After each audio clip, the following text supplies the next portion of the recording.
Hop là, bonjour à tous et bienvenue pour une nouvelle vidéo Marprod. Alors aujourd'hui on se retrouve, je vous ai mis une petite miniature en mode un petit peu caché, mais certains auront peut-être vu ici quelques indices qui peuvent vous donner à penser de ce à quoi je vais parler, ce qui ne veut absolument rien dire cette phrase d'introduction, mais c'est pas grave.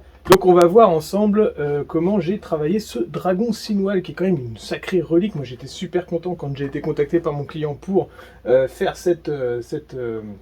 ce dragon. Donc on est sur un dragon sinoal. Pour ceux qui ne connaissent pas, on est sur le jeu Confrontation par la société Rackham. C'était le petit dragon rouge qui est ici.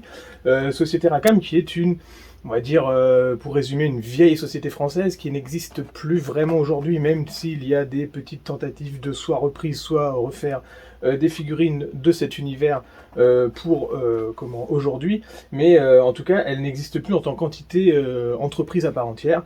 Voilà, c'était une belle aventure française, c'était quelque chose qui a commencé vers je dirais 97 je crois. De toute façon j'ai lu le Wikipédia là, je vais pas faire le style que je suis hyper érudit, mais voilà, c'est dans les années 90, après ça s'est terminé vers 2010 en gros, même si c'était un petit peu le bordel un petit peu avant, et c'est une société qui est une des seules, si je ne me trompe, à avoir un petit peu à l'époque inquiété Games Workshop. Aujourd'hui, il y a plein de sociétés qui font des figurines, mais il n'y en a jamais une qui a réussi à inquiéter Games Workshop.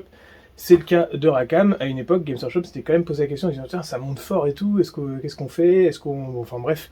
Donc vous imaginez un peu l'engouement qu'avait cette marque avec des figurines qui étaient très très caractéristiques, très très dans l'heroic fantasy, mais vraiment poussé à son extrême, là où Games Workshop part souvent un petit peu dans une sorte de réalisme, dans une sorte de plausibilité. En fait, quand on croise les figurines de Games Workshop, on a l'impression que c'est des choses qui pourront peut-être arriver, ou ce genre de choses.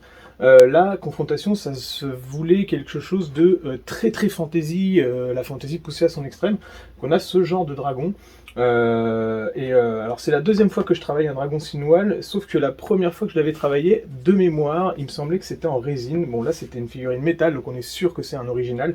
Peut-être que celle que j'avais eue à l'époque était déjà une copie ou une réédition, je ne sais pas. Mais là on a la boîte d'origine du dragon sinoal.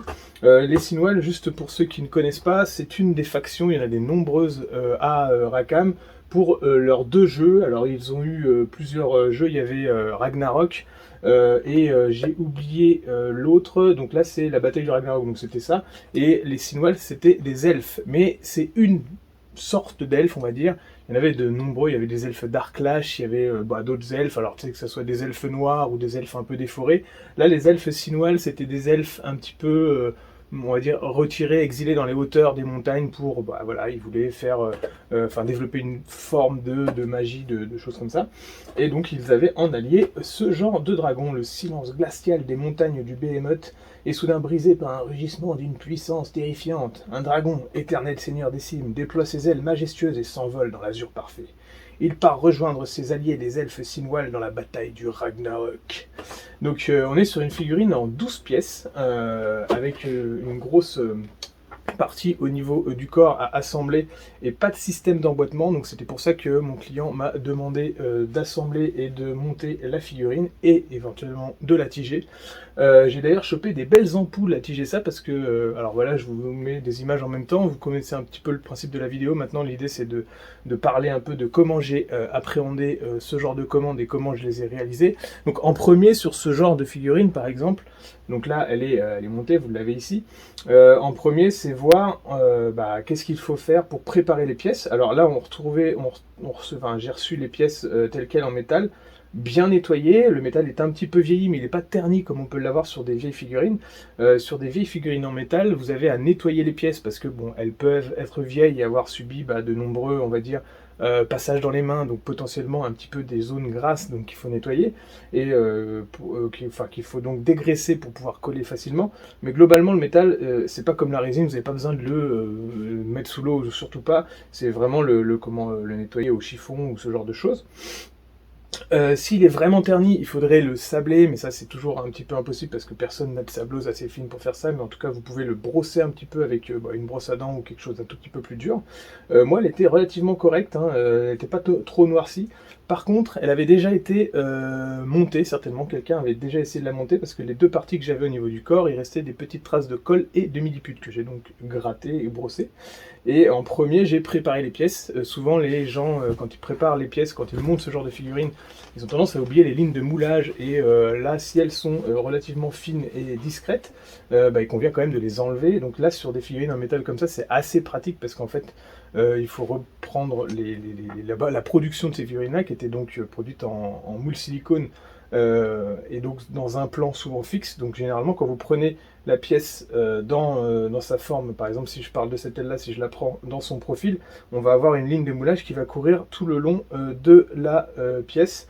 Pareil pour les autres pièces et tout, donc il faut prendre le plan de la pièce pour retrouver la ligne de moulage qui doit faire normalement tout le tour, et ça vous avez à le gratter, donc c'est ce que je fais en premier.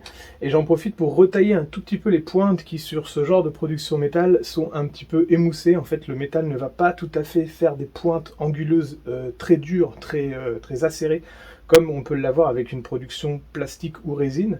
Donc sur ce genre de petites griffes ou alors de pointes d'aile, vous pouvez retailler un petit peu pour retrouver un petit côté un peu plus pointu. Ça c'est bienvenu de le faire.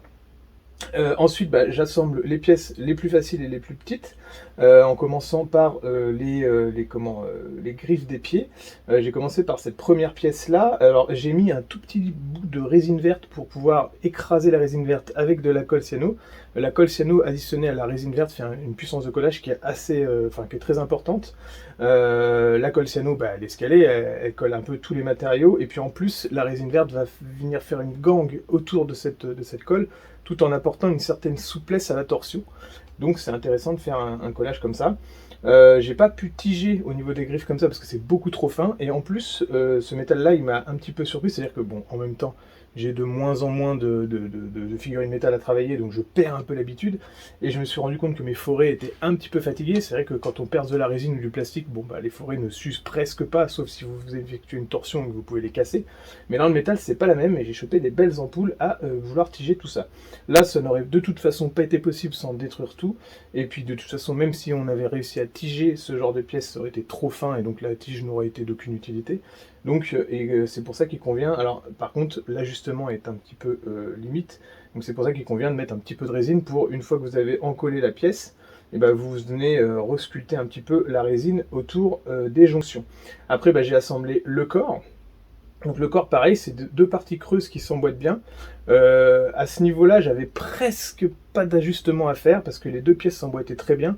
Sur des pièces en métal ou même en résine, le métal peut se tordre sous un effet de torsion ou ce genre de choses. Et la résine, elle peut se tordre également sous un effet de, je sais pas, si elle est sortie trop vite de son moule, elle va flamber un petit peu. Si elle est mise à la chaleur, elle va se tordre un petit peu, ce genre de choses. Là, avec le métal, vous pouvez aisément le tordre à la main ou alors avec une pince un peu plate. Et j'ai dû légèrement retordre un petit peu au niveau de la jambe pour retrouver l'angle qui faisait la bonne jonction avec l'autre partie du corps. Là c'est pareil, j'ai mis un filet de colle tout autour du corps, un boudin de green stuff, un refilet de colle, et avant que la colle ne sèche et qu'elle fige le boudin en place, j'écrase les deux parties entre elles, et quand la résine verte rejaillit des côtés, je vais resculpter la jonction en refaisant la sculpture d'origine, donc c'est-à-dire des petites écailles, des grosses écailles sur le dos, et sur le côté quelque chose d'assez granuleux. On n'est pas sur de l'écaille sur les côtés, on est plus sur de la peau un peu sèche, et puis après on est carrément sur du cuir un peu tendu. Sur ce dragon là on a un petit côté wyrm, un petit côté ver de terre sur certains angles, notamment sur la queue ici. Donc ça c'est une partie que j'ai assemblée après. Donc je suis venu assembler la queue, c'est pareil, tampon de green stuff, petite injection de colle cyano, re-cyano par-dessus, on met en place, on écrase, on resculpte, on remet de la cyano pour éventuellement faire une sorte de couche qu'on fige avec un petit peu d'accélérateur, et surtout on fait bien attention que quand on colle la pièce du bas qui forme donc l'angle de la queue qui va recevoir le socle, qui va se positionner, on soit bien à plat. Parce que normalement le dragon, s'il est bien conçu déjà à la base et s'il est bien monté ensuite, il devrait tenir tout seul. Donc même sans socle, normalement quand on pose le dragon, il doit pouvoir tenir. Donc c'est pour ça qu'il faut bien s'assurer que la pièce de soutien qui soit ici soit très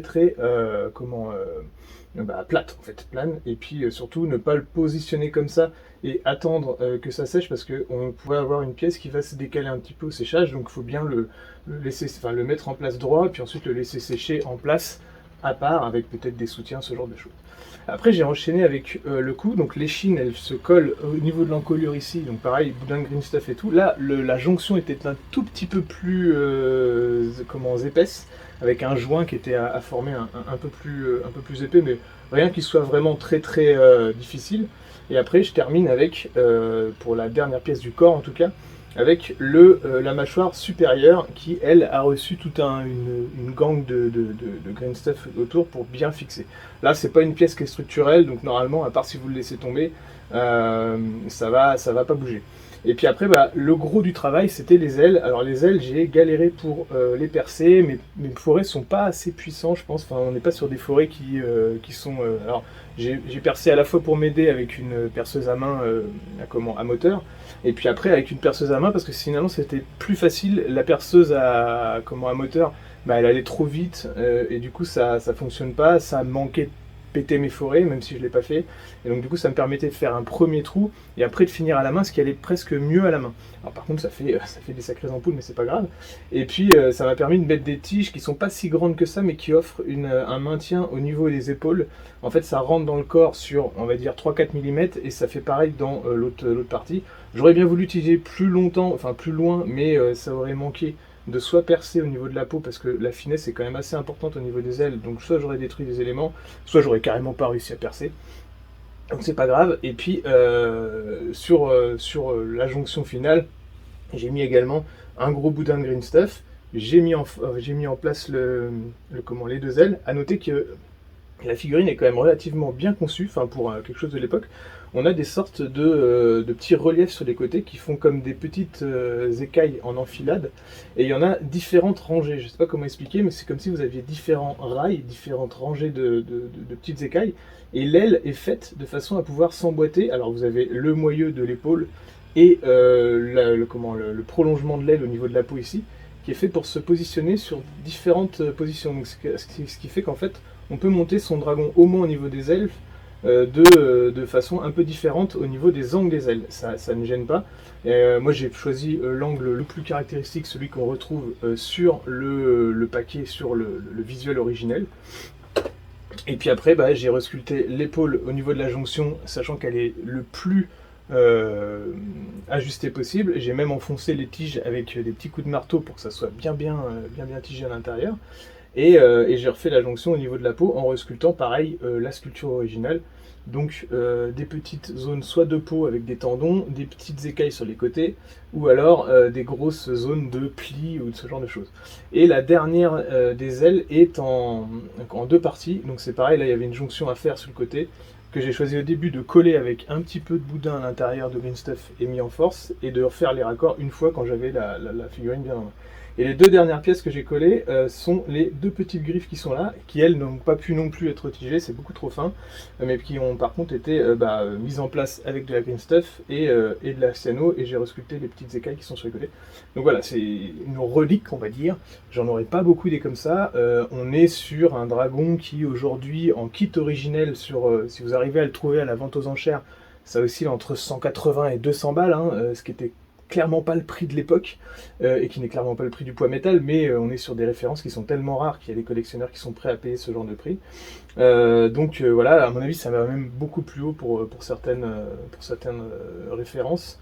Je remercie mon client de m'avoir offert l'opportunité de travailler sur une figurine comme ça, parce que c'est toujours intéressant de pouvoir revoir un peu ce genre de figurine, et puis de participer un peu à l'histoire de la figurine. J'espère que je vous aurai donné envie, pour ceux qui ne connaissaient pas la marque, d'aller retrouver des infos sur cette marque, et peut-être de craquer sur quelques références si vous en avez la possibilité. Moi je sais qu'il me reste un elfe, enfin pas un elfe, un Wulfen de l'époque. Alors c'était le Wulfen samouraï avec sa grosse épée. Je m'étais toujours dit que j'allais en faire une pièce de concours. Je vous remets sa photo ici, mais j'ai jamais eu le temps, voilà. Enfin, mais un jour je le ferai. Donc voilà, vous avez des nombreuses photos du dragon Sinwall pour ceux qui veulent le voir, et puis vous avez également le site La Confédération du Dragon Rouge, qui est un site de fans à aller voir, parce qu'il est très très bien fait. Vous aurez tout ce qu'il faut sur ce site pour trouver de l'historique, que ce soit au niveau de la société Rackham, mais aussi au niveau de toutes les factions qu'il y a eu dans les jeux Confrontation, Ragnarok, etc. Donc voilà. Merci à vous de m'avoir suivi, j'espère que ce type de vidéo vous aura plu avec mes petites explications. Pour ceux qui ne sont pas encore abonnés à ma chaîne, n'hésitez pas à le faire. J'ai également une chaîne Twitch sur laquelle je peux partager un petit peu plus en live les créations que je suis sur le moment en train de faire. J'ai également un Instagram sur lequel vous aurez de nombreuses photos et des petits réels, des petites vidéos un petit peu façon TikTok, mais je ne me suis pas encore mis un TikTok et je suis pas prêt de le faire. Enfin voilà, vous connaissez un petit peu les réseaux, voilà, c'est le jeu un petit peu de ce que vous devez faire pour que nous, on puisse, créateurs de contenu, continuer à faire ce qu'on fait. Merci à vous, parce que sans vous, on ne serait pas là. Et pour ceux qui peuvent un peu plus, soit commandez-moi des figurines, ou alors aidez-moi sur Tipeee. Merci, à bientôt, bon modélisme, salut!